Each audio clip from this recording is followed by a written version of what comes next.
The world is an animal, wild and quick.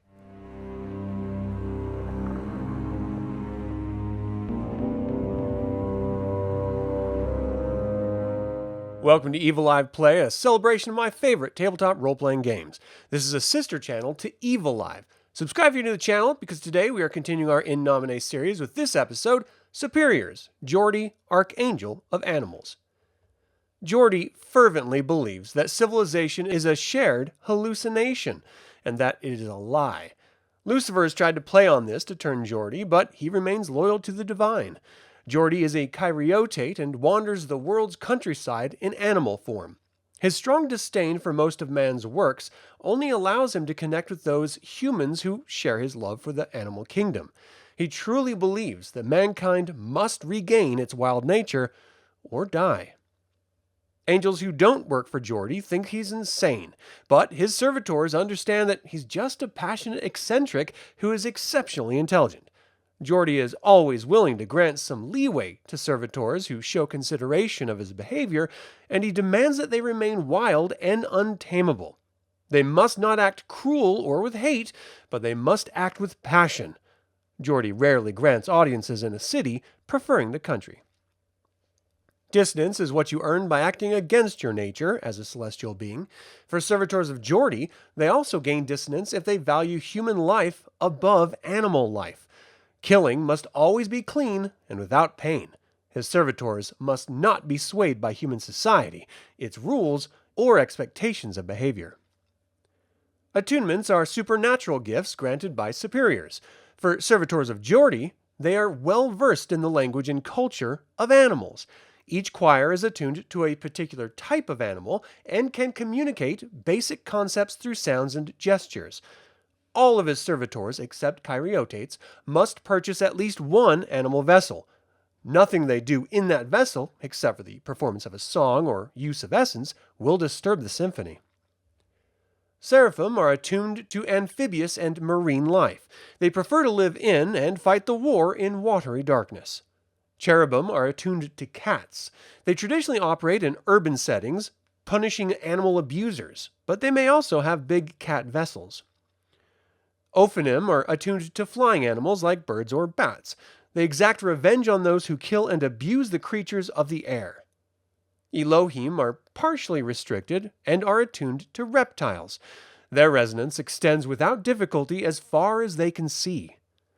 Malachim are attuned to dogs, wolves, and other pack creatures. They are eco-terrorists, protecting nature from humanity. Chiriotates are partially restricted.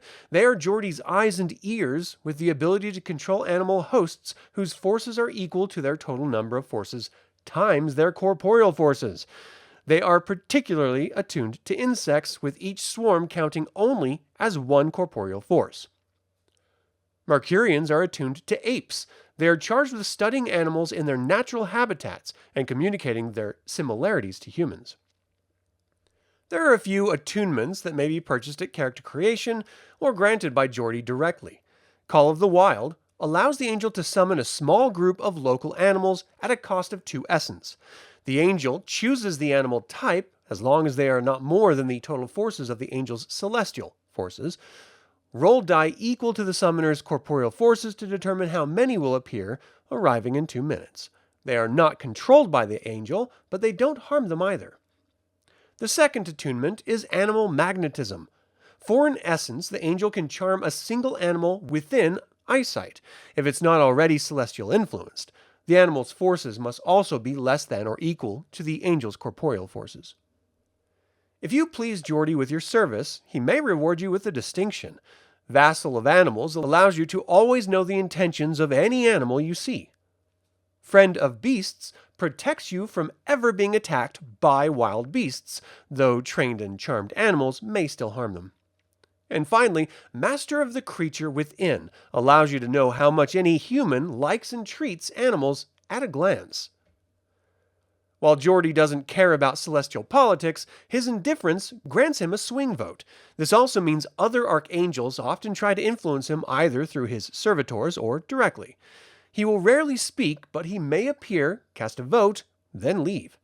Most angels see Jordi as mad, but he is allied with and gets along with Novalis, who may carry his proxy in some votes. He's associated with Ellie and Yves, but hostile with Jean, Mark, and Michael. There are a few basic rites Jordi offers his servitors to gain essence. The first is to spend 8 hours with no trace of civilization in sight. The second is to live in a city for a full day as an animal without spending essence. And the third is to rescue an animal endangered by man. There is a slim default chance of 2 to summon Jordi, but if there are no human buildings, roads, or vehicles in sight, that is raised by 2 more with 2 added to the check digit. There are a few other invocation modifiers that may be leveraged, like occupying a street mutt or alley cat vessel, holding a work of man created out of love of animals, have the egg of an endangered species, be with 20 cats living in the same dwelling, be with a mountain gorilla, or being with a panda. You can see that Jordi would make the perfect environmentally based campaign superior. But also, if you wanted to go down the Werewolf the Apocalypse route with your campaign, Jordi would fit right in there as well. I would probably take a more horror-based werewolf approach, as angels can do just as much damage as demons under the right circumstances. Thank you for watching today's In Nomine episode. Subscribe and ring the bell if you're new to the channel. Don't forget to click the like button and comment to let others learn about this award-winning role-playing game and this channel. And as always, remember that evil spelled backwards is live. So get out there and be evil.